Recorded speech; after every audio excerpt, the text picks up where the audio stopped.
The Honor Doyle Story, Part 1. The Seed is Planted. Little Honor Doyle was 3 years old the first time she made herself invisible. Not in the way a magician does, and not in the way people vanish from sight. This was a quieter, softer disappearance. It was the kind of disappearing that only children know how to do. The kind that happens from the inside out. She didn't know she was doing it. No one told her to do it. But at 3 years old her nervous system was already listening, already adjusting, already reshaping itself around a simple, terrifying question. Is there something wrong with me? Am I lovable? The house she grew up in wasn't cruel. It was just tense.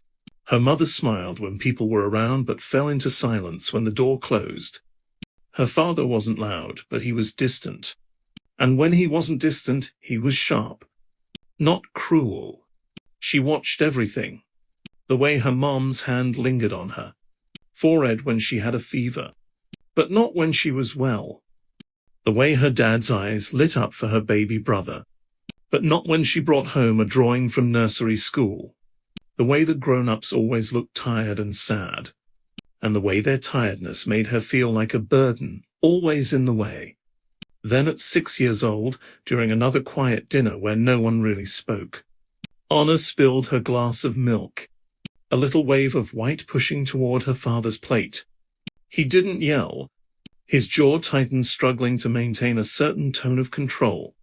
Then he just sighed, closed his eyes, and said, "For God's sake, Honor Marie Doyle, you are such a klutz, go to your room." That was all. Something in her chest twisted, like she'd been caught doing something wrong just by existing.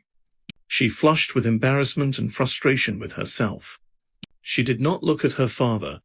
If I can just be good enough, Daddy will love me. If I can be a perfect girl, Mama will love me better. If I can be easy and careful. And that was the moment the seed that was planted at 3 years old sprouted and began to grow. Not a seed anyone could see, but one that would take root in her very heart, in her breathing, her thoughts, her dreams, and in her smile. She became a helper, a fixer, a doer, a follower, an achiever, a little adult in a child's body. When her mom forgot to pack her lunch, Honor pretended she wasn't hungry. When her brother screamed for attention, she waited quietly. When her dad came home late and grumpy, she stayed out of the way. She got gold stars at school. Teachers called her so well behaved. Other parents said, "I wish my kid were more like her." But no one asked why she never raised her hand, or why her drawings always showed people smiling even when the sky was gray, or why she never cried, not even when she scraped her knee on the playground. She learned to be small, unseen, the perfect child. Not just in body, but in needs, in voice, in expectations. And the seed grew as time went on and spread its malignant roots. It grew into a quiet ache that she carried through sleepovers and school plays. It grew into people-pleasing, into overthinking, into smiling when she wanted to scream. Years later, when she tried to describe her childhood to a therapist, she said, "Nothing really happened.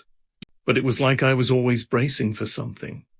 And isn't that how it works sometimes?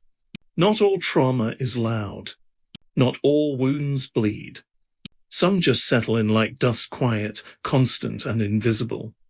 Honor Doyle didn't know that the moment with the spilled milk would shape so much. She didn't know that the voice in her head, whispering "don't mess it up," started at 6 years old. But the seed was planted long before that. She didn't know that love, to her, would always feel like something she had to earn. Not yet. Not then. That part would come much later, in a quiet room, with her eyes closed. For now, we leave Honor at 6 years old. A bright, sensitive child who just wants to be good, who just wants to make it easier for the people around her to love her, who doesn't yet know that she already was loved. And as she sleeps in her little bed that night, heart racing from nothing in particular, a soft message echoes through her growing body. Shrink so they'll let you stay. End of Part 1. Honor Doyle, a story of subconscious survival to be continued.